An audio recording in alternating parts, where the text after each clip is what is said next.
O Parque Nacional da Serra da Canastra é um dos muitos parques nacionais existentes no Brasil, certo? Que servem para proteger áreas, amostras de ecossistemas brasileiros, tá? No caso, o Parque Nacional da Serra da Canastra é um dos maiores parques da área de Cerrado, certo? E o maior em Minas Gerais, completamente em Minas Gerais, tem 200 mil hectares. Foi criado na década de 1970, certo? Em 1972, e tem cerca de 40% da sua área regularizada. Você ainda tem que comprar uma parte da terra para completar os 200 mil hectares aproximadamente, que seriam a área do parque. E nós temos hoje a questão da reunião de conciliação, das audiências de conciliação que a Justiça Federal está promovendo, certo? O parque encara isso com uma boa iniciativa para reduzir o conflito existente, tá? Na implantação, porque existe muitas suposições de o que poderia ser, tá?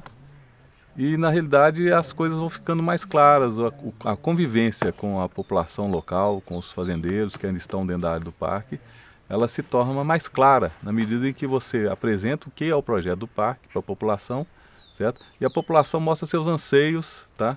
Na condução dessa desapropriação. Não existe assim uma garantia do que vai acontecer para frente, mas pelo menos nós estamos tentando fazer o melhor trabalho possível para a implantação da unidade de conservação do parque, certo? E aqui, como eu estava dizendo, são 200 mil hectares, dedicados principalmente à proteção das nascentes, que é uma região de grande número de nascentes, e de uma grande biodiversidade existente no parque, né? Aqui nós temos refúgio para o lobo-guará, para as emas, tamanduás, certo? E catetos e vários outros animais que estão protegidos aqui, além do mais, numa flora muito rica, tá? E inclusive de espécies que a cada dia estão aparecendo, são descobertas mais espécies de animais dentro do parque. Por exemplo, há poucos dias atrás, um pesquisador anunciou que descobriu mais 2 gêneros de libélulas e 9 espécies de libélulas aqui próximo à nascente de São Francisco, numa área amostral de 300 metros de rio, tá? Então, em simplesmente 300 metros que ele coletou de amostras, ele conseguiu 9 espécies e 2 gêneros. Isso aí vai estar sendo publicado nos próximos dias, né? Assim, é uma grande notícia para nós, certo? Porque muito da biodiversidade brasileira está sendo perdida sem que a gente conheça, né? E unidades de conservação como essa são necessárias para isso, para a gente ter amostra do que é o Brasil, naturalmente, e poder deixar um patrimônio para os nossos netos, para os nossos bisnetos e gerações afora. Bom, o parque foi criado com 200 mil hectares. Na década de 70, houve uma primeira desapropriação, feita pelo INCRA, conforme foi determinado na época pelo presidente da República, e a área sendo administrada pelo IBDF, certo? Foram desapropriados na época 71.525 hectares. Apesar do decreto determinar 200 mil, certo? Houve um segundo decreto, levando em conta as pressões dos fazendeiros da região, que determinou que seriam desapropriados só 106 mil hectares. Esses 106 mil hectares de desapropriação não foram cumpridos pelo INCRA, desapropriou apenas uma parte, 71.525.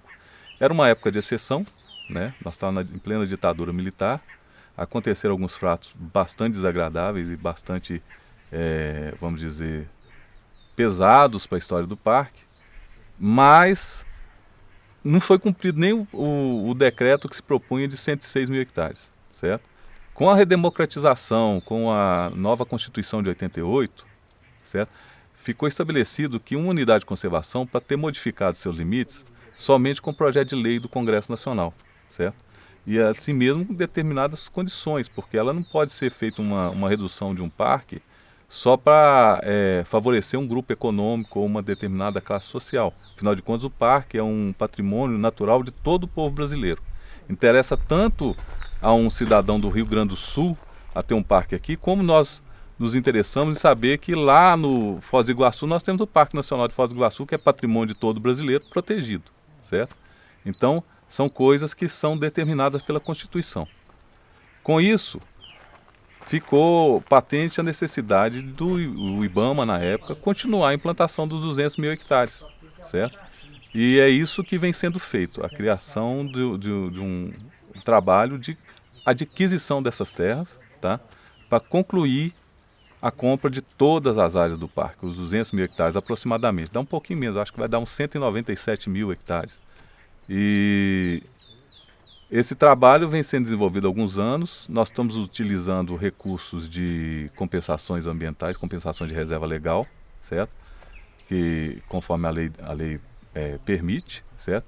Além do mais, adquirindo com recursos próprios da União, fazendas aqui dentro dessa área. Com relação à zona de amortecimento, ela é determinada por lei, certo? Como uma área em volta de uma unidade de conservação, onde qualquer alteração que for feita pelo homem possa provocar danos ao meio ambiente no interior da área. É como se fosse exatamente isso, uma zona de amortecimento, um para-choque contra as alterações para permitir que a área que seria a área fronteiriça não sofra tanta influência, o efeito de borda de atividades que tem. Você sabe, se você tiver uma floresta, na periferia dela, ela vai sofrer mais o impacto da ação humana do que na parte mais profunda da floresta. Então a zona de amortecimento é justamente isso,